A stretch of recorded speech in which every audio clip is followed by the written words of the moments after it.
Hello, welcome to the Live to 110 podcast. My name is Wendy Myers and I am your host. You can learn more about me at live to110.com. Today we have a very special guest on the show. Her name is Elle Russ. She has a book called The Paleo Thyroid Solution, and she has a lot of really amazing tips about how to identify, the underlying root causes and signs and symptoms of low thyroid function, and so some of the different testing, what your test results should look like, why your doctor likely does not know how to identify thyroid issues, much less treat them, and what you can do to take matters into your own hands and take control of your health. So her book is called The Paleo Thyroid Solution. We're going to detail that today on the show. But before we get into things, I have to do the disclaimer. Please keep in mind this program is not intended to diagnose or treat any disease or health condition, and is not a substitute for professional medical advice. The podcast is solely informational in nature, so please consult your healthcare practitioner before engaging in anything that we suggest today on the show. Please go check out my book on Amazon. It's called Limitless Energy. In that book, I detail the toxic metals, arsenic, aluminum, tin, and thallium that interfere in energy production in your body. These metals essentially poison enzymes that transport nutrients into your mitochondria, which are your body's powerhouses that produce your body's energy. So in the book, I detail a very simple strategy and protocol to detox these metals so that over time you can improve your body's ability to produce energy. So go check that out, Limitless Energy on Amazon. Hey everyone, you guys know my dog Jezebel, also known as Paleo Doggy. She's such a sweetie pie. I love my dog so much. And I recently got a present from her from BarkBox. And it's such a neat company. They send you a box every single month of toys. They have a different theme every month, and they send you toys and special treats that you can't get anywhere else. Jezebel got a little chill pill, which she totally needs in the box, and she totally loves it. And she's really enjoying her monthly goodies as a gift that I'm giving to her that's sent to my house every week. There's no shipping in the continental US. If you guys want to try BarkBox, just go to barkbox.com/live. And if you sign up for a 6 or 12 month membership, you get one free month of BarkBox. I highly, highly recommend it. Jezebel is loving it. Today, our guest, Elle Russ, she's a writer, a life coach, and host of the top-ranked Primal Blueprint podcast. She is the leading voice of thyroid health in the burgeoning paleo primal ancestral health movement. Originally from downtown Chicago, Elle lives and plays in Malibu, California, where I used to live. You can learn more about Elle at elleruss.com. Elle wrote the Paleo Thyroid Solution after consulting with over 24 endocrinologists, internal medicine specialists, and general practice MDs, but her thyroid condition was only getting worse, and nothing from doctors resembled a solution or even hope. Exasperated and desperate, Elle took control of her own health and resolved 2 severe bouts of hypothyroidism on her own, including an acute reverse T3 problem. Through a devoted paleo-primal lifestyle, intensive personal experimentation, and a radically modified approach to thyroid hormone replacement therapy, Elle went from fat, foggy, and fatigued to fit, focused, and full of life. She definitely has a ton of energy. I just really, really enjoyed this interview with her on the show. And you can check her out again at elleruss.com. Elle, thank you so much for joining the show. Hi, thanks for having me. Why don't you tell the listeners a little about yourself and how you got into the health field? Yeah, it was an accident. I mean, I think like a lot of people in the health field, once you suffer from something and something hits you and changes your life, and you're running like a chicken with your head cut off to try to figure out what it is, you tend to sort of become your own little expert, especially if you keep hitting the missteps along the way with uninformed doctors. And that's what happened to me. So essentially, I'm in the entertainment industry. I'm a writer, I'm an actor, a comedian. I did that for years. And part of that train, and it's a little bit different now, but when I got into that train, when you're an ingenue in the entertainment industry, you're expected to look a certain way, and most of them look like they're pretty damn good athletes, right? And so that was the achievement. And I thought I was doing it the healthy way by working out and following what I thought was the diets of the day, which was really zone and the eat every 2, 3 hours and, keep your insulin steady and all of this kind of nonsense that we know now. I was doing the best I can to try to do it without bulimia and anorexia and starving myself and all of that. You know what I mean? I thought I was doing it the right way. Well, it turns out I really wasn't, and I didn't figure that out until later. But what I was really doing was, and when I look back now, I essentially triggered and gave myself hypothyroidism. I can't say whether it would have come another way otherwise, but I can tell you that my diet and lifestyle, although seemingly healthy at the time and having the body and the wherewithal of someone that looked that picture of health. Okay, so that's another thing I'd love to talk to you about today because, we tend to look at people's bodies and go, oh, God, I'd love to have her legs, or I'd love to. And, you might not if you see their blood work, right? And so that was that was me. Exactly. Well, I know there's some models that have starved themselves to the point where they have a hole in their heart. I mean, crazy stuff. I mean, looks can be deceiving. They really can. And the thing about it then is, so I reached this level of fitness, but on the inside, I was a sugar addict. I was a food addict. I was essentially starving myself. I didn't realize that was happening. But that world is horrible. And that I empathize. You can be 400 pounds listening to this and be a food addict, or you can be skinny and fit and be a food addict or a sugar addict. And it might be worse if you're 400 pounds. It might be a little bit more difficult to do things in life than the person. It's still the same hell. And that's a really awful place to be. So at the time, I thought either everyone's not talking about it and they're all struggling in the head too and suffering and thinking about food all day and are obsessed, or something's wrong with me. Now, at the time, then a ton of symptoms hit me. I started to get my period every couple weeks, and when I shouldn't, a 30-year-old healthy female. And then I just started to slowly fall apart. And as I kept going to doctors, they kept taking the wrong thyroid test, kept misdiagnosing me with other things or putting Band-Aids on symptoms without looking at the root of the cause. And after suffering and being really undiagnosed for 2 years and being talk about accelerated aging. It was a disaster. And the depression, crying almost all day long, not even being able to leave the house because every time I bent my leg, it felt like I drank a bottle of MSG. My legs were heavy. My ears were itching. My hair was falling out. I had acne. Hypothyroidism over time, when I calculated, took about 6 years of my life. So it makes it really worth it to me to have suffered to help people get from A to Z faster than I had to, and wasting $15,000 that as a broke actor at the time, I didn't even have on useless, wasteless, harmful doctors that were uninformed using 30 to 40-year-old outdated protocols, and this is the exact same concept of someone saying, oh my gosh, don't eat fat. It causes heart disease. That's not what causes heart disease. Okay. So, yes, maybe high fat in the presence of a high carb diet, causes heart disease, maybe certain types of overloads, but the paradigm was all wrong then, and it's shifting now, and it's the same with thyroid, but a lot of doctors haven't caught up. The ones that have are functional medicine doctors, DOs, and some other people that through their practice, they don't often take insurance. They spend an hour with you, an hour and a half. They're doing in-depth testing, and a lot of people just don't want to open their pocketbook for that. And they want to try to do their best with their HMO 15-minute doctor. And I'm not saying don't go in that direction, but then you better be armed with all the knowledge. And, that's why I wrote the book, is to give it, because you're likely, I just had someone today who showed me blood work of someone with and we can get into the details later of this, but a very severe reverse T3 problem. And that doctor's answer for that was to give that person more T4. That would be absolutely harmful. They'd be hurting that patient. Okay. What do? That's your MD. That's a doctor. Yeah, it's a doctor you're seeing. So what do you do as that patient, right? Oh my gosh, now my doctor's a dumbass, excuse my language, but okay, now my doctor is clueless about this. So now what do? I don't want to offend this person, but at the same time, they just told me something that will hurt me and make it worse, and they don't even know of what they speak of.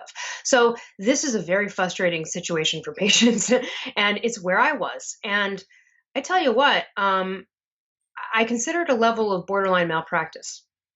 And I talk about it in my book, but I had one doctor I went to who literally they took out their smartphone while I was in the room and they go, Siri, what is the active thyroid hormone? Are you And I serious? yes, and I looked at him. I go, "Are you kidding me? Did you just?" I go, "I can tell you right now, it's T3. I'll bet you him $1 million." And then That's he like looks up and frightening. he goes, "Oh," and I'm drawing diagrams of the thyroid. I'm explaining everything, and he literally just was like, he just it didn't make sense. He couldn't even see beyond what he was taught 30 years ago, you know? And this guy treats thyroid patients. And I talk about this. I've walked out a lot of a doctor's office crying.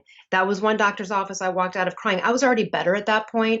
I did that as an experiment to see how uninformed doctors are. That was a great one because I really hit the money on that. I mean, talk about walking in and getting a gold mine for like an experience. It was like, wow, this guy's really a doozy. But I actually got into I was in Hawaii and I got into that parking lot in my car and I bawled my eyes out, Wendy, because I was already better and I knew I was writing the book at the time. But I had that moment again and I have it all the time like I did today where I tear up and I feel that way now, knowing that there's doctors out there Well, that are that's a lot of treating them. patients. There's a lot. It's majority of them, and that's why you gotta watch out. Yeah, even when I go to my HMO to Kaiser Permanente and I ask for a thyroid checkup, they only will do TSH. And Kaiser won't even do free T3 or reverse T3. yeah, I don't yeah, think no, you have Kaiser to does even offers it. you Yeah. have to ask. You have to ask, but then they won't do it unless they see there's a reasonable need to do that if there's some sort of symptomology. But they want to do the TSH first and then see what that says and then come back later. And people just aren't going to do that. And people don't know the questions to ask to get their thyroid properly tested so they can get treated. And I don't think most doctors have any idea how to treat thyroid issues. They just will prescribe thyroid hormone and just see what happens. Let's just see what happens here. That's right. And one of the things too is that even down the road, you could go to the most expert doctor who knows everything about thyroid and can do their best, but truly it is the patient. Because labs, while we can look at labs and symptoms and they usually go hand in hand, it's so individual and personalized. Your labs may look good, but you may need a quarter of a grain more of natural desiccated thyroid. And that's okay. There might be room for that. There is play. It's individual. You might need a little bit more in winter and a little bit less in summer. These are things that only one individual, and again, you can't count on a doctor to help you understand this. And I guess this goes back to something I really just want to bring up. I have to take responsibility here too. Okay. I listened to that doctor because he had a degree. And did what he said. And I kept bleeding. I kept bleeding, kept putting me on the birth control pill, went through 4 birth control pills, kept bleeding, developed misdiagnosed with polycystic ovarian syndrome. I had a polyp and a fibroid in my uterus I had to get later removed. Would love to give the invoice for that to the doctor. He should Yeah. be paying for that, right? But so all of this happening to me, and nobody said, well, why though? She's 30 years old. She's had healthy gynecological health. Her whole family does. Like, what's causing this? So instead they gave me a Band-Aid. Well, let's stop the bleeding. Let's not look at what's causing. This thyroid gland is the master gland of the human body. Period. End of story. You cannot live without it. Very few, 1 in a gajillion people are born without it. And immediately you'd have to administer thyroid hormones or they die. Okay. So if you're on a stranded island and you have no thyroid gland, you're done. Okay. You're done. So what does that say if you're going to live your life with suboptimal or low output or poorly metabolized thyroid hormones? You know the answer to this, Wednesday. I'm 44 now. I look better than I did probably 13 years ago because the accelerated aging and the glycation and what happens to one's body when you are hypothyroid is a total nightmare. And the problem with it is that because it's the master gland and it's in control of every metabolic process from your temperature to your production regulation of sex hormones to your brain function, everything slowly starts to fall apart, right? So now you get high cholesterol. Here's your statin. Now I'm depressed. Here's your Prozac. And it will work for 3 months and then it won't work anymore because you never ever address the problem. And then you get polycystic ovarian syndrome out of nowhere, which you don't have and shouldn't and wouldn't anyway. So you're going to get a disease you otherwise would not have gotten if you weren't in a hypothyroid state. And this is just the breakdown domino effect. And that's why people's hair falls out and they skin cracks and they get acne and everything falls apart. So it's important for everybody, whether you have a problem or not, to understand how the thyroid works and to work on optimizing it and encouraging it to do the best that it can and providing the primordial baseline for it to get to where it needs to go. And there's so much you can do, and everybody should be concerned about this, not because you should fear getting a thyroid problem. I mean, everybody, no one wants that, but because this is the master. So let's start to treat it like that. And so my book not only goes through, hey, here's how to optimize it and just not even get it in the first place. And then, okay, if you do get it, here's how to try to reverse that naturally and do a protocol, 8, 12 weeks, whatever, kind of turn it around, get retested. And then, you can go from there. Okay, if you have to go on thyroid hormone, then what? And I take everyone through those stages and I detail blood work. And, I wrote this book because it was a book I couldn't find. I've read every thyroid book out there. And I really have. And I'm not being braggart by saying I really think it's top 3, and the other 2 are very specific and don't offer what I have, and they're all different. And I'll mention the other 2 because they're important. One is very important for people who have reverse T3 problems because it's really the only definitive book on T3 only treatment, and it's by a patient named Paul Robinson, and it's called Recovering with T3. And that one is very specific and a niche for people who have that problem, and that's why I want to let people know about it, because most doctors really don't know how to assess a reverse T3 problem. Yeah. So Paul Robinson is your guy, and there's videos, and you can go to Recovering with T3. The other one is very famous, and she's amazing, and she helped save my life. And her name is Janie Bothorpe, and she is the author of and the creator of the website StopTheThyroidMadness.com. Yes, that's a fantastic website. It's the best thyroid website. If you want the most comprehensive look at what, go there. And they also have a forum and a Yahoo group of moderators and fellow patients. And this can be invaluable in a sea of, oh my God, I'm broke and I've gone to 50 doctors. Well, maybe a patient who's gone through this BS before, like me, there are people like that online that are willing to help you. And of course I offer people a free 15-minute consult, and anyone can just contact me. I email everybody a big sheet of here's how to get started. Like, you don't have to buy my book. Here are the resources. Here's how to find a doctor. Here's the blood test to get, because I know what it's like to spend so much money and it's all wasted and being burned up. And so I want to offer as many people free head start as possible. So you can always go to elleruss.com and I just contact me, go, hey, my thyroid's screwed up. I heard you on Wendy, send me the information and I'll send it. So this is really important. But back to, I didn't take control then. I let a doctor dictate something for me. I didn't do the research. Now, to my credit, the research wasn't there in terms of paleo primal health. Okay, so that was not even around. And so I don't know that I would have been able to find that link and that answer then. But I feel like looking back, I just blindly trusted someone and had maybe I dug deeper from the very beginning. And this just goes to, if you've got something serious that's affecting your life, you go to the ends of the earth to fix it. Perseverance pays. It really does. And so you don't stop. The people that stop are the people that just listen to the doctor. Yeah. Yeah. And that's the predicament a lot of people find themselves in. They don't have the knowledge base and they just listen to their physician thinking that he has, all the knowledge and the degrees, etc.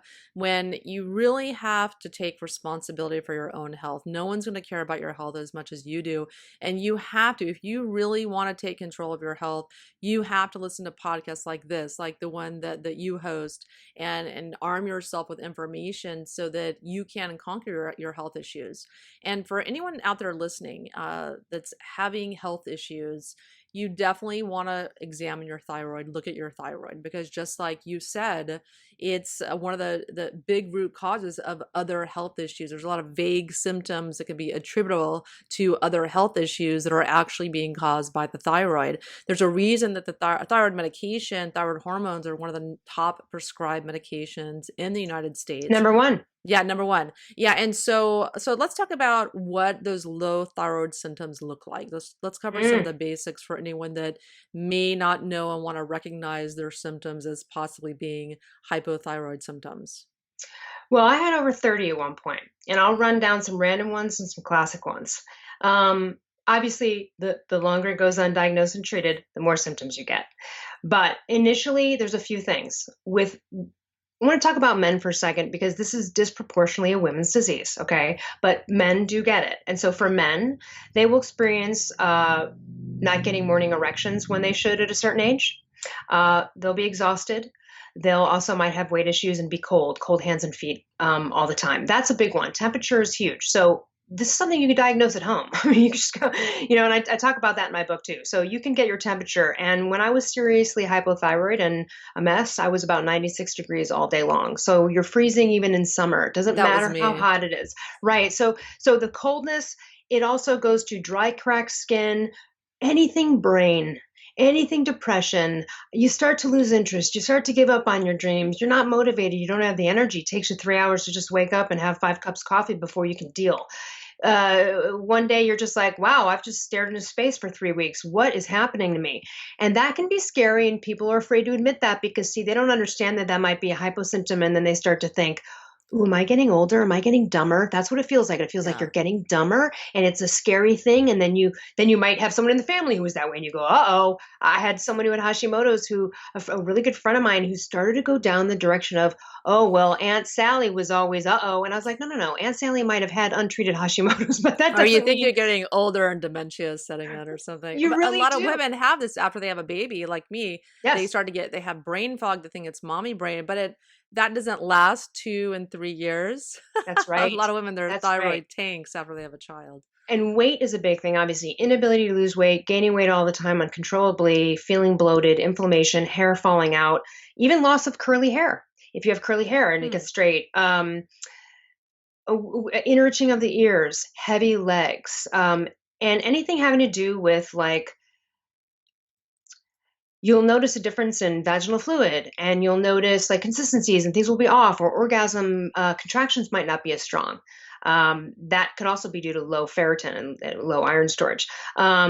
Those things will start to creep up, but essentially you start to get exhausted, and it can creep up on you slowly. I knew someone who, one of the success stories in my book, lucked out, and she kind of caught it right away. She was just freezing for like a couple of weeks. Went in, found the right doctor who tested her properly. Boom, put her on natural desiccated. So she got lucky. Most people aren't that lucky. And so they spend years and years, and the doctor's taking the wrong test, and they say, you're fine. It's not your thyroid. Maybe you need to work out more and eat less. That's what I was told. And so a couple of other symptoms too. This is a weird one, but it's one that I've noticed consistently with other people. So it must be a thing, which is on your index finger, on the corner of your index finger, just like on the side, as if you're going to go down the side of your index finger, that will become very dry and cracked and scaly. And that's kind of like a weird indicator. It's an alert. It's an like, uh-oh. So if that's happening Yeah. to anybody, Let me look at my that's index finger. I suspect this for a second. No, I'm okay. I'm no, fine. you would totally know. It would be like, you would go, what's going on there? Like, it would be a problem. Also, though, dry, cracked heels, or the inability, like dry, cracked skin. I had horrible acne pop up, and I had perfect skin my whole life. And then I had like awful. And then later on, after I got fixed, I went back to a facialist, and she said, oh my gosh, your skin's not bumpy underneath anymore. And I said, what are you talking about? She was like, well, then when you were coming in here and having these problems, she could feel the difference in my skin. It's everything, because think about it. You get no logs are on the fire. Everything's slow and sluggish. It all slows down. It's sludgy. Things aren't getting metabolized properly. Things are getting stopped up. You know what I mean? You're constipated. It's a huge one. And I mean constipated to the point where even laxatives won't do it. And that's a really brutal symptom. Any kind of depression. I mean, really any kind of depression, including bipolar, because that can be related to people with Hashimoto's swings if they have severe attacks going on. And so a teenager's erratic behavior could be tossed off as classic teenager BS, and your daughter might have Yeah, Hashimoto's. and for men, So depression will manifest itself as anger. And so agitation yeah. and low Mhm. testosterone, by the way, that will go hand in hand with this too, usually with men. Um, so those are some of the symptoms. There's over 30 in there, and they're debilitating. I mean, anything gynecological. So, polycystic ovarian syndrome, or cysts, abnormal bleeding, heavy periods, um, any fibrocystic breasts, anything that's estrogen dominance related as well. So you have to understand, again, this slow, sludgy thing, and now you're a woman, so now hormones are screwed up already. Estrogen dominance is likely. Testosterone's probably kind of low. Your adrenals are suffering. Now you have adrenal fatigue because it's taking over because you don't have any thyroid hormone. And again, like you said earlier, you can give also a patient all the thyroid hormone you want. Okay. You can go to a doctor and have them go, oh my gosh, you're hypothyroid. Take the right tests and give you thyroid hormone. But here's the thing. Is that thyroid hormone going to get to where it needs to go and work right or backfire on you? And you don't want it to backfire on you because I've had that happen, and that's called the reverse T3 problem. So you need to make sure this is all ready to receive that. And so it's more than just taking a pill. It's optimizing your iron storage and optimizing adrenals. You can do all this at the same time, but it has to be done. And there's a lot of people listening that take thyroid hormones and they don't get a relief of the symptoms, or it's just mild relief because, like you said, they're not absorbing it properly. Yeah, it's not being metabolized properly. It's not getting to the cells. There's a reverse T3 problem. They're on the wrong meds or wrong level of it. And the other thing too is there's a lot of people that take thyroid hormones that don't even know what they do or how the thyroid works. And let's just think about it. If you're one of those people, don't be that dummy. You know, don't be that dummy because there's millions of people out there that are that dummy, and that's why they're still suffering, taking thyroid hormones, going back to the doctor, then trying to figure out other stuff and getting misdiagnosed and going, oh, well, I guess it was just this. I guess it was no, you don't have maybe depression and you don't have to take Prozac. Your thyroid's just not being optimized correctly. So we do have to take responsibility. If you've been diagnosed with a disease, learn about it, right? Become your own expert. I'm at here as proof that you have to. And let me share with your audience if they don't know.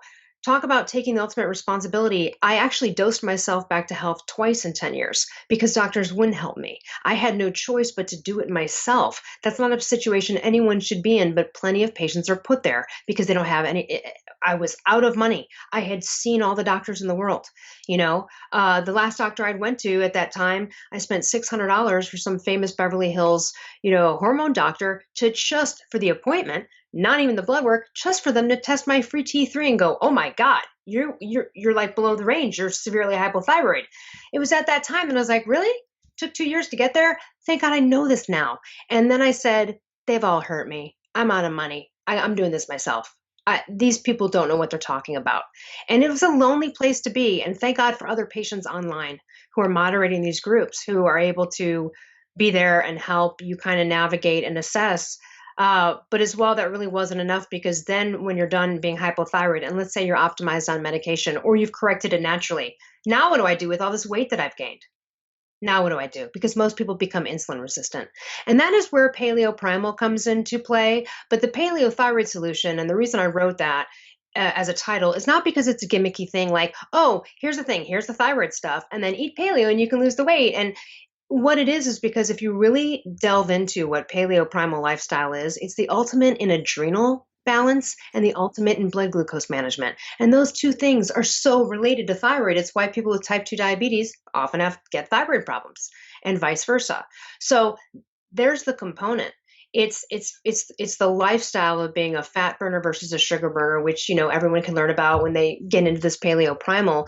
That really is the ultimate connection here that was made. Because I could have written a thyroid book many, many years ago, but it wasn't until I discovered this angle that's really aligned with our genetics and our thyroid rhythm and the messages we're sending to it. If you want to send it the most proper messages, you've got to have really good glucose management and adrenal management. And the best diet and lifestyle for that is Paleo Primal. So that's how that works in. Yeah, so let's talk about that a little bit. I'm a big fan of the paleo diet as well, and I talk a lot about it on my website also. So, what does paleo mean exactly, and why is it the optimal, lifestyle and diet for thyroid health? Well, it's optimal for actually every human. It is the best for everyone. I'll explain it. So, a lot of people have a misconception of Paleo Primal, and I'll talk about a few of those in a minute. So, Paleo, Primal, Ancestral, Evolutionary, they are all the same. They are kind of synonymous. There might be a couple of some people consider primal, which is really kind of the term coined by my publisher, Mark Sisson, who wrote the Primal Blueprint, where he's a little bit more like, well, occasional chocolate and dairy. And, if you can only do 80-20 in terms of percentages, then you're better off than most people. And he might be a little bit more lenient, some would say. Then someone might consider paleo as being strict. But here's where it really goes wrong in terms of the interpretation. So people just think it's a list of foods, and they really also think that it's high protein, which it's not. And I'll get into that in a second. Here's the determining factor.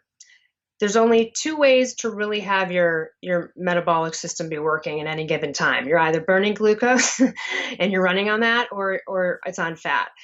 we are designed and our DNA expects us to really primarily use fat as a main source of fuel. Most people in our society are sugar burners, meaning they're really burning off of glucose. How do you know if you're a sugar burner?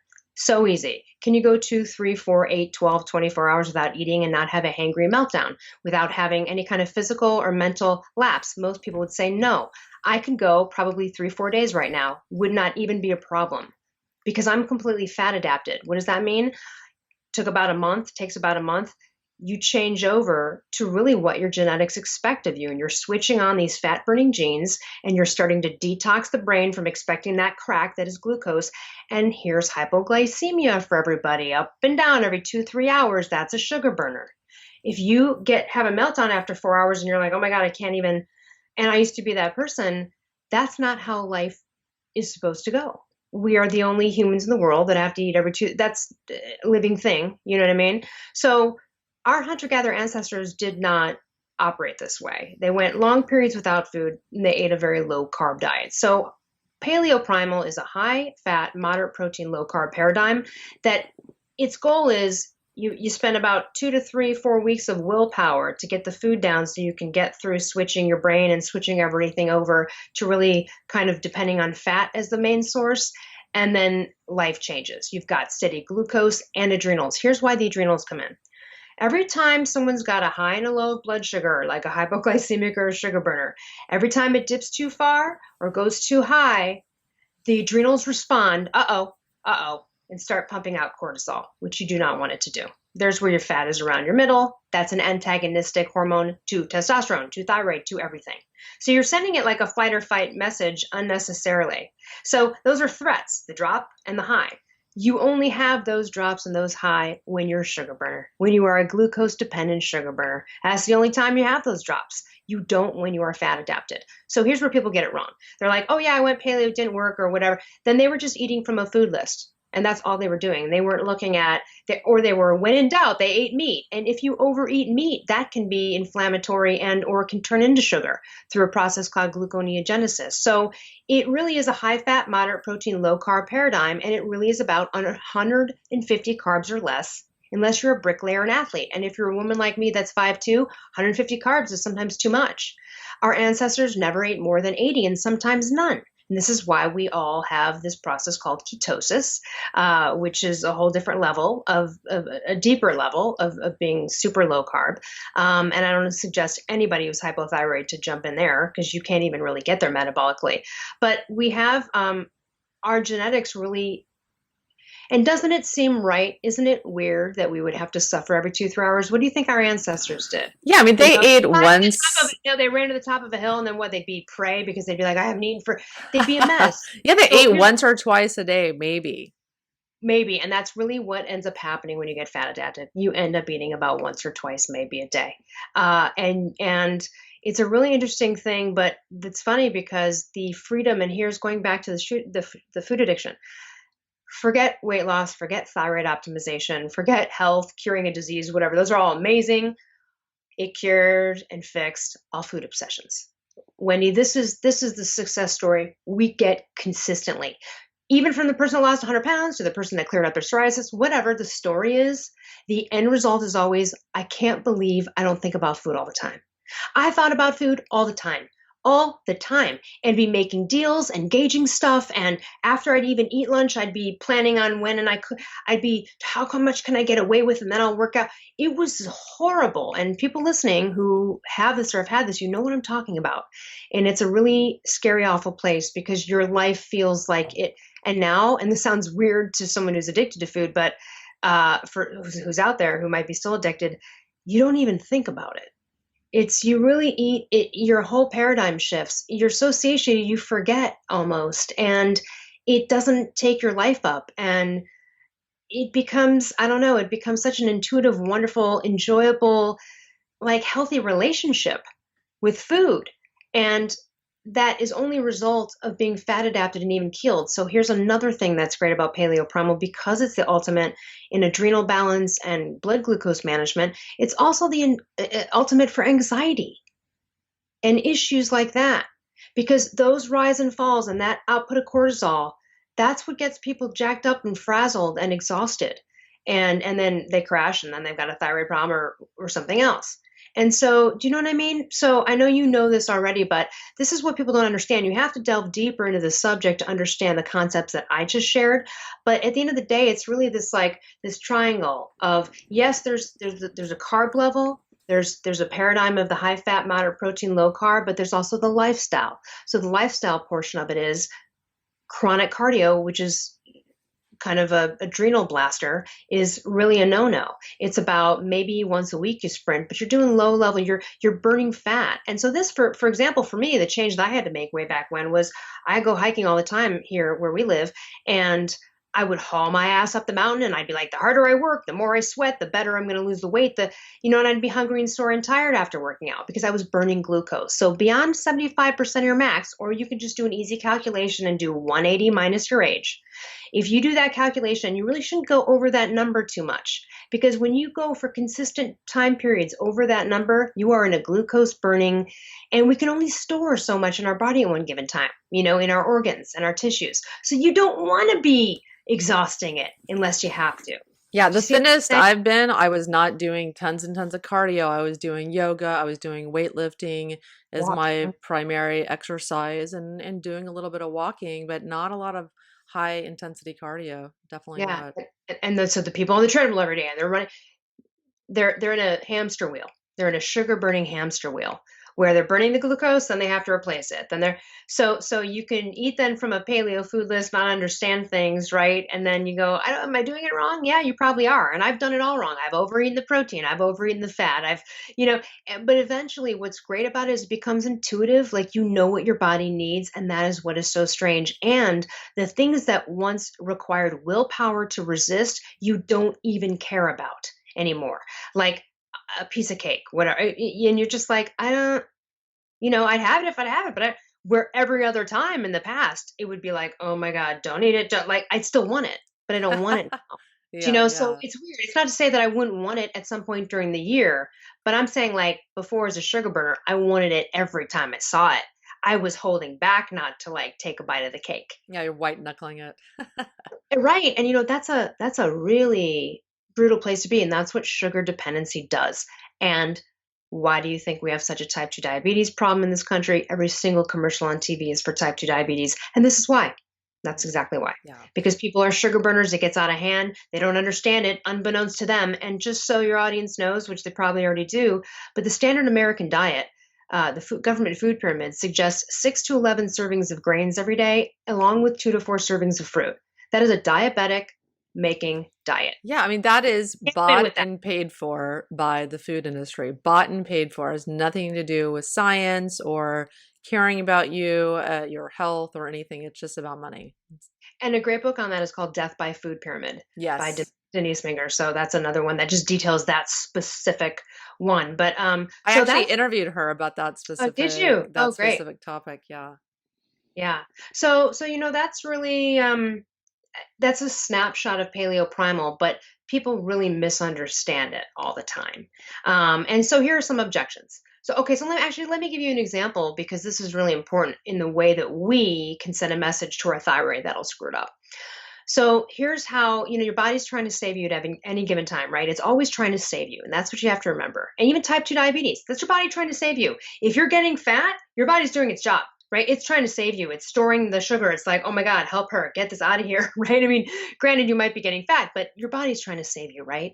So that's what you have to remember. It's not trying to fail you, it's trying to survive. And so one of the things that it'll do, for example, let's say you're a normal person that has no thyroid issues, but you're training for a marathon and maybe you're skinny anyway, you have no weight issues, but maybe you're overworking out and you're maybe, under eating. And in that case, you can get a reverse T3 thyroid issue or just low thyroid, euthyroid 6 syndrome, which is hypothyroidism, because the body will go, hold on a minute. She doesn't have that much fat on her body. She's running from danger, chronic cardio, right? There's the danger, the chronic running. So she's running from danger and doesn't look like she's getting a lot of food. We're down regulating this whole thing. We're not going to put out any more of this T3 so she doesn't burn fat. We're going to lock this up until she has proven to us that she's good to go. See, so those are the messages she's sending. Do you know what I mean? That marathon runner.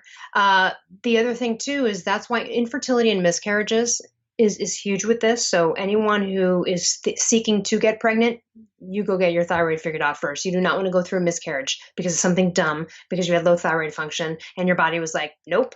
Do you know what I mean? And so that's the other thing too. It's trying to save you. So in those moments as well, if you don't have enough body fat per se, and you're overworking out and starving yourself or eating into that wrong paradigm and not getting satiated like I was doing chronic cardio and I was a total hypoglycemic sugar burner. And I may have had the body to reflect hard work, but I was, like I told you, suffering. And in that situation, the body does think it's starving. And so it says, no, we are not going to give her any more of this fat burning thyroid hormone until she figures out. And furthermore, she's not having a baby. She's not going to have a baby. She's not going to get pregnant, or she's going to have a miscarriage because she has no position to support anyone right now. Your body's always looking out for you. And so it's like, what messages are you sending? And those messages do come in the form of exercise, diet, and then mental, right? And so that's really locked up with Paleo Primal, because Paleo Primal is also all about rest and relaxation too, and proper sleep and getting back to those kind of roots and unplugging. A couple of objections are great from people I'd love to share. So one is, oh, well, if cavemen were so healthy, then why is the median age, average age 34 for? Yeah. Well, and that's funny because even though that might technically be true, when you really look at the archaeological record, that's just the average. So people died in childbirth, right? You got a scrape. There was no emergency room or urgent care. You were screwed. But in looking at the record, when you go beyond, like if someone made it past puberty, they often lived well into their 80s and 90s with no issues. And we don't see thyroid on the historical scene until about 5,000, 12,000 years ago in China. I think it's 12,000. Yeah, about 12,000 years ago. And it's interesting because that's when grains came on the scene. And it's funny because the first recorded history of thyroid issues in China were under the emperor whose name was Emperor Five Grains. And for those that don't know, Paleo Primal. And I was like, I think this kind of makes sense. And I'm jumping to a conclusion, but I make it because the funny thing about it is what we know now is that, and for the people that are listening that don't know this, we know for sure that grains, especially gluten, trigger Hashimoto's antibodies, which is a form of autoimmune hypothyroidism. So that's just very interesting. And if you look at Paleo Primal, grains are just not really meant for human consumption. I mean, you can make some exceptions for some really well-soaked, old-timey made, bread products, or some soaking of beans and legumes and things like that for some people who can handle it. But for the most part, beans, legumes, and dairy and grains are not really they're not really meant for humans. And so we see the problems. In fact, actually, a great movie, The Perfect Human Diet by C.J. Hunt, and they talk about it in there. Some paleontologists said that they never ever saw rheumatoid arthritis on the archaeological record until 10,000 years ago when grains came on the scene. That means from every sample, from every human from 50 to 100,000 years ago, they never saw it show up until grains, until farming, until domestication. So I think this is really important for people to look into. Forget about like, oh, you're going paleo. You don't have to tell your friends. Don't announce it. There's no label. No one has to do CrossFit. I don't do CrossFit. People try to equate that with it. And by the way, I don't do that either. Right. And here's the thing. There's nothing wrong with CrossFit. Here's what's wrong with it. People do it 5 days a week. That's too high intensity. Okay. So now you're on that sugar burning train getting back. So it's antithetical to the paleo lifestyle to do it a lot. Do you know what I mean? Unless you're maybe training for something and you're planning on doing it athletically, with a lot of people do compete in those games. So you don't have to do all of that to be paleo prone, but look into it, because this is really about what's genetically aligned, what our DNA expects of us. And this is a really important realm to discover, and it can open up a whole new world of looking at your own genetics and how, for example, a genetic test. I took a genetic test, just the standard one, and some friend ran it through a program, and she said, oh, do you have problems with eggs? And I said, well, that's funny you said that, because I've been eating eggs my whole life, and I didn't think I had a problem with it. But there's been a few times like too many, where I've eaten eggs on its own and felt kind of gross. Not sick, not tummy ache, but just kind of like, ooh, I kind of want this to digest and just get over with because it just feels heavy or weird. And she said, interestingly enough, you have the same gene mutation that I do that says you might have an issue processing foods and high in sulfur. Now, the funny thing is that I have a major issue with garlic, major. I did And too. and garlic is high in sulfur, and I also have that issue with broccoli a little bit. Broccoli is another one. So here's the funny thing. So just as an experimentation based on this, I was like, you know what? I'm just going to quit eggs for a few months just because why not? I mean, I'm like allergic. I've gotten even tested. I'm not allergic. And I eliminated for a couple of months. And then one day I was like, oh yeah, I forgot. And I had eggs and it was like I had a Ethiopian refugee distended stomach with the worst gas, like the worst, like it was like a violent Yeah, yeah. reaction to it. And it's amazing when you eliminate and you truly get something out of your system. And then How your you have body, a really strong immune system reaction to have much more exaggerated symptoms. And that's what's great about doing an elimination diet. When you finally do and reintroduce that diet, no question that your body is not liking that. and it's scary though that your body compensated and dealt with it all the years that I was pummeling it with things with eggs in it. It's not to say I'm not going to have a good quiche or something with an egg in it. Of course I am. But now I just know. And the thing is that it's a bummer. Eggs are cheap and great, and they're great paleo primal food. I'd love to have eggs every day.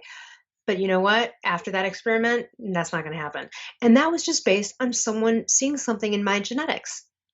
So this is really important. It's not just yes that this is a genetically DNA aligned, lifestyle and diet for everybody and every human, but just the idea of this whole subject matter is something that's really fascinating. And to get to know more about yourself and do the biohacking and experiment as you do is it's really a gift. It's becomes I know you think it's fun too, but the levels that you get to, I feel better now than I did at 23, Yeah, I did too. I No feel question about fantastic. yeah. Absolutely. So tell us about your book, The Paleo Thyroid Solution, and what the listeners can expect when they read your book. Well, you can expect a real hands-on, in-depth sort of like a Bible, like your thyroid Bible. You're gonna see before and after blood work. You're gonna see what should blood work look like. What does it look like when it's messed up? What does it look like when someone's sick? And then what does it look like when they're on medication and better? Or what is a normal person's thyroid? Because I want to teach people how to evaluate their own blood work and how to do this. You're gonna find out how to dose. If you have to go on thyroid hormone, you're going to find out all about paleo primal lifestyle and nutrient optimization and how to fix a thyroid problem. If you want to stay off thyroid hormones, you've gone a wrong direction and you're like, my thyroid's screwed up and I really want to just try to get this thing worked around naturally. So that's the first protocol. And then I go through all of them up until even having a reverse T3 problem, which not a lot of books talk about this, which is dosing with T3 only. Very rare discussion that only two or three books I know really have any discussion in there. And so that's detailed. And then really valuable is the Q&A in the back of the book with a primal paleo functional integrative medical doctor named Dr. Forsman. And you're going to hear from a doctor why endocrinologists are so stench and ego, why they don't understand this, why they're not willing to listen, what did they learn wrong when they learned it. And what's great about that is you can take that to your own doctor too and go, will you at least hear another doctor talk about your training? So I intentionally have that in there too. I mean, anyone can believe what I have to say, but obviously in this day and age, as we even joked about earlier, even though you and I don't believe it, it offers credibility. So you're going to hear it from a doctor too, and you're going to hear more details from him. So the Q&A in the back of the book is so essential. And you're going to see some before and after stories. I wanted to see people succeed. I wanted to hear their stories. I wanted to see photos. I was so miserable and fat and just bloated that I just wanted to see someone else make it, you know? It's also, I'm sure you've seen it. It's a beautiful book, like aesthetically. All the photos are from Hawaii. It's really gorgeous. It's like, I wanted it to be sort of a aesthetic journey. Hypothyroidism is so crappy to go through. There's also letters to loved ones in there and to bosses. Relationships suffer because of this. You're undiagnosed for 2 years. You're acting like a freak. Now your husband's like, I didn't marry her. I don't know who she is. And people get divorced.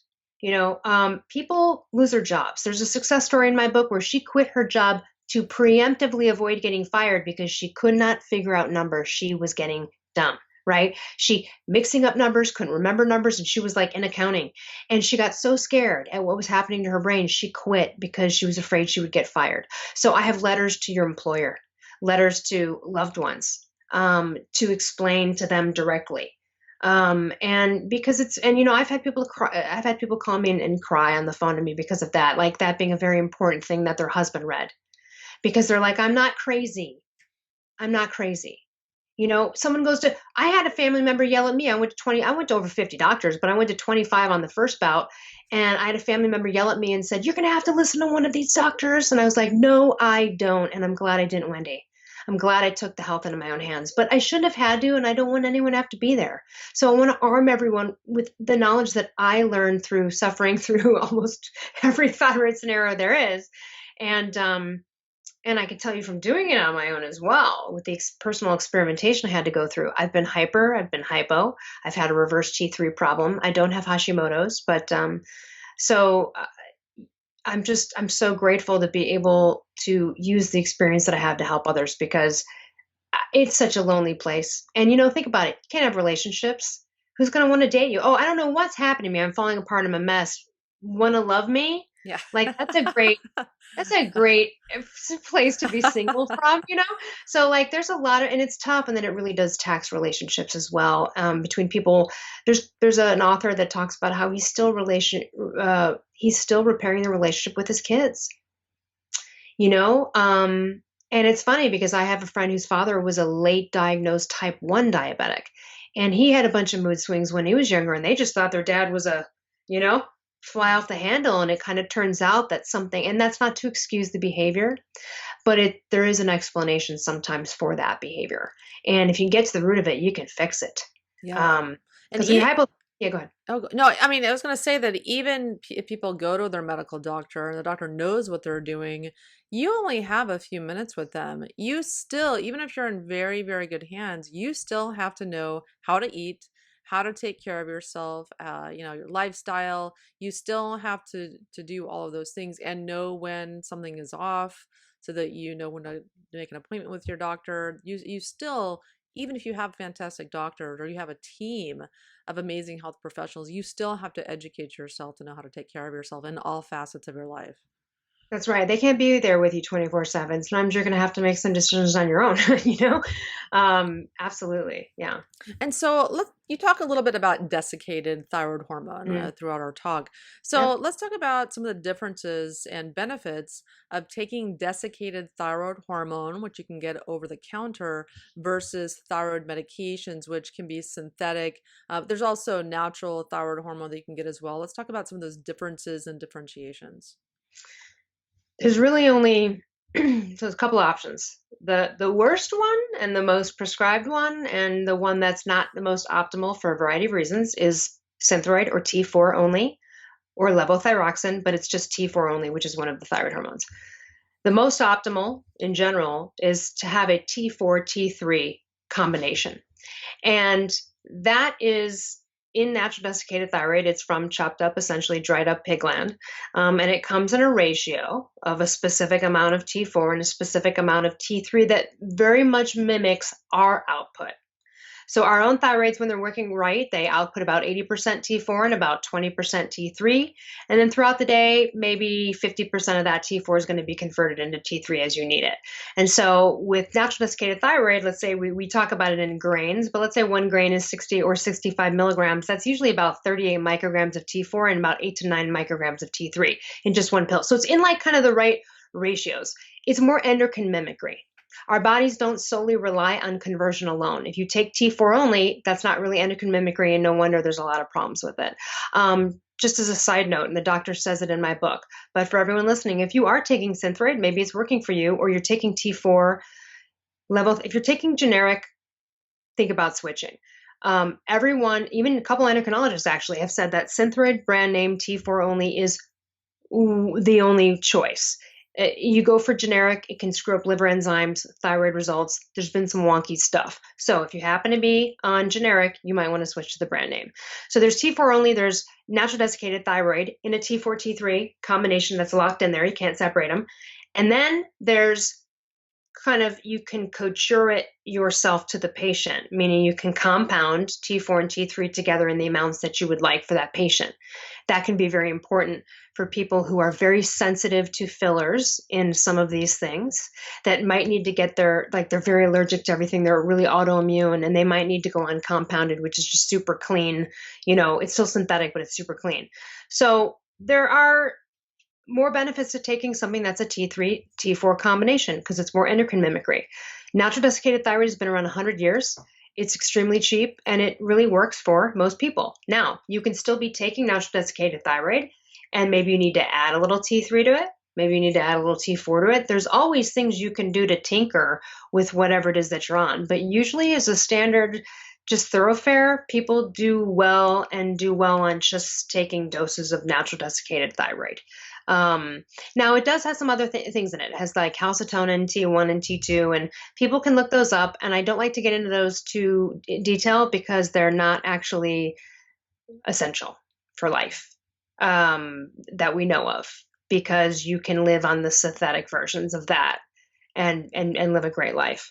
So it does still have some other components there. But essentially the best way to go is to just have the T4, T3 combo. And because natural desiccated is so cheap and around forever, and it is in those ratios, it often kind of does the job best. And the one that's really the go-to nowadays is Nature-Throid, as the natural desiccated. And Armour Thyroid used to be the standard. And the reason it's kind of not anymore is because Armour Thyroid, the pharmaceutical company, at one point changed like their fillers in it, and they didn't alert people. People got screwed up. It didn't work as well. There were problems. And so doctors kind of got a bad taste in their mouth from that one. And I'm not knocking Armour Thyroid. It's still a wonderful thing, but more people are going towards Nature-Throid or WP. WP has like less fillers, but again, if I were to suggest anything, I'd be like, start with Nature-Throid and go from there. If someone's gonna, that's what I would do. That's what I took when I was on thyroid medication. Yeah, it was really, because I think the Armour Thyroid has corn in it, I believe, or one of them has some fillers, stuff, or some weird fillers that people can have a sensitivity to. Another thing though is religious. So if you don't eat pork, yeah, then that's a decision that would then, okay, fine. So then you do the synthetic combo. Yeah. And so, and then there's T3 only, by the way. Then there's yes. T3 only, which I'm on. So T3 only is very rare. Most people don't have to take it on its own. It's a last resort. As far as the four options, like T4 desiccated or synthetic T4, T3, that's the third one. The fourth one would be T3 only. That one's like fourth on the list for a reason. It's the last order of business. You really do want a T4, T3 combo. And I mean, I get into the details of this in my book. We don't have to now about the reverse T3, but those are essentially the four options. And the most optimal being natural desiccated or a T4, T3 like synthetic combination. Yeah. So I have a question I like to ask all of my guests. What do you think is the most pressing health issue in the world today? Diabetes.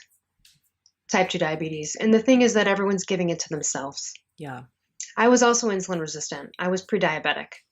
Even after sort of fixing my thyroid, because I was still just, when the pancreas gets taxed like that and you become insulin resistant, you really you are the only one that can fix it. You as a human being are the only one that can make the decisions of what to put in your mouth to fix that. And type 2 diabetes is fixable too. You can get off of insulin. I mean, don't try to do it at home, right? But you can. You absolutely can. And the only way to get off of it is to follow a paleo primal protocol, a low carb, high fat, moderate protein protocol. And it's such an epidemic. It's so sad. And honestly, that's going to cause more thyroid problems too. Hypothyroidism is already an epidemic. It's been an epidemic for a while. It's still not totally solved. And I'm trying to be a part of that, obviously. But this next rung of just horrificness is really the type 2 diabetes. And just metabolic dysfunction. You could just be insulin resistant. You don't even have to get all the way to type 2 diabetes. And that really is from over consuming carbohydrates. It's from carbohydrate dependency. And like you said, that shoddy food pyramid and all of the suggestions. So people really have to arm themselves with this knowledge. But unfortunately, it's like unbeknownst to you, you give it to yourself. You think you're doing the right thing. You know, your personal trainer says eat every 2-3 hours, eat carbs after you work out. You know, it's funny. It's so funny. I work out at a college nearby that you know about. And I was talking to some of the volleyball players, the girls, and I was just talking about nutrition and stuff like that. I was telling her about paleo primal work. She was like, yeah, I'm kind of learning about it. But I said, well, what is your coach? She goes, after we work out, we do a big, 3-4 hour deal. Our coach says, go get like the big banana bowls with granola and go carb up. And then here's the funny thing. I said, well, that's interesting. I go, that's like a diabetes making meal. And she said, oh, that's funny. He has type 2 diabetes. Wow. So their type 2 diabetes coach is coaching them to get type 2 diabetes. Wow. Seriously. And the coach is like 40. Okay. So, I mean, Wow. he's got type 2 diabetes, not because he's a sloth. It's because he's been in the wrong paradigm for a while, and I want to go mention a guy named Timothy Noakes. He's a South African professor. He wrote the book called, The Lore of Running, which is all about the carbing up for the athletes, right? Everyone knows, oh, you're going to go run a marathon, eat a bowl of pasta, right? Eat a thing of bread. He's got type 2 diabetes, and now they all do. And he had to fall on his own sword. And I like bringing him up because his colleagues were ripping on him, and he was like, everything we knew was wrong. We thought this was the paradigm. We were wrong, and we were, and we're seeing it now. So a lot of people are heading that direction. By the way, you can be skinny diabetic. Just because you're an adventure racer and you work out every day, you run every morning, doesn't matter. Because here's the discussion. You can get away with it visually, but you cannot get away with it internally. And this happens all the time. We're seeing so many athletes get insulin resistant. And actually, a local yoga guy, Ted McDonald, he's the P90X yoga instructor. He's been on our podcast. He got tested and he was like, what? I run every day. But he didn't realize that before he went running, he was eating about 130 carbs of whatever in his shake. And he thought this was part of the deal. So even though he was burning it, right, consuming it, he's burning it, he's consuming it, he's burning it, he's still tapping the pancreas for insulin to be released every time he does that. You will not get away with that eventually. Do you see what I'm saying? Yeah. And then you'll be skinny fat, which is more dangerous because you want to get fat if that's the problem because it's going somewhere. But when the sugar's not going somewhere and it's just in your bloodstream, now it's dangerous. So again, it goes back to you can see someone really skinny and go, I wish I had her body. No, you may not wish you have it, right? So you may get away with it visually, but you will not get away with it ultimately internally, and something will go wrong otherwise. So you may be skinny, but then you have like a disease. So, all of our organs, they only have so long of a biological life. And if you keep abusing the pancreas, it's releasing insulin, abusing the pancreas, releasing insulin, it's going to wear out really, really quickly, much quicker than you probably anticipate. That's right. Yeah. So I guess that would be, it's a long in-depth answer on that one, but everybody's got to look into that. So even if you are fit and healthy, you still need to look in this paradigm. Check some of these levels. You might have a high HbA1c. You might be insulin resistant and kind of not even know it. And that would be dangerous as well because that's inflammatory. So again, I think that's the biggest epidemic, but the sub-epidemic of that is the people that are fit that are getting it that don't even know, because they're not the ones that are like, I'm not eating candy bars all day. I don't get it. It's like, doesn't matter. Your body doesn't know the difference between a Coca-Cola or 3 sugared slices of mango. It doesn't know the 38 carbs is 38 carbs. Yeah. Yes. I mean, one might be a little better than the other, but yeah. Yeah. So wanting to the listeners where they can find you, learn more about you, and what about your podcast as well? Yeah, so I host the Primal Blueprint podcast every Wednesday. And the Primal Blueprint is a best-selling book by the author Mark Sisson, who is my boss and publisher, and he started the podcast. And then we have Primal Kitchen restaurants now and a whole food company, and he got so busy. So I took over the podcast a couple of years ago, although he comes on occasionally. And I know he's, you're talking with him this week, right? I am, yes. Yeah, so you're going to be talking with him. So you can go to the primalblueprint.com to look up the podcast or on iTunes, and that's every Wednesday. We do mind-body discussions, probably like you as well. And then you can go to elleruss.com, ELLERUSS.com. You can contact me through there. I'm happy to send you any thyroid information. You don't have to buy my book to get that. And from there as well, you can read more about me. I mean, I also have another career as a comedy writer, and I'm in the industry, and I do some coaching. So you can find out a lot about me there, and happy to send anyone this initial email of just, get on the right path. This is really important. I don't want people to feel like they have to spend money to do this, to get an initial jump start, because most people have gone to 4 or 5 doctors and they're already broke, Yeah, absolutely. And a lot of people, they can't afford the additional testing and all the, or a functional medicine doctor. A lot of people are really in between a rock and a hard place with their health. So But thank it's you. Yeah. fixable. Still Yes, yes, it fixable. Even is. in that situation, you can still fix it, Yes. and you can figure this out. And I hope you don't have to do it yourself. I'm not suggesting you do, but everything's possible. And I do want to just one last thing. Don't let any doctor tell you you're always going to suffer from X because you have hypothyroidism. Yeah. All this stuff is fixable. All of it is fixable. And so just don't get discouraged. You got to keep persevering. There's an end to this. And I just want everyone to know that. Well, Elle, thank you so much for coming on the show. I truly appreciate it. You had such good information and great energy too.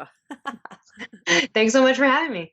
And everyone, if you want to learn more about me, you can go to live to 110.com. You can check out my detox program, get that mercury out of your thyroid at mineralpower.com. Thank you so much for listening to the Live to 110 podcast.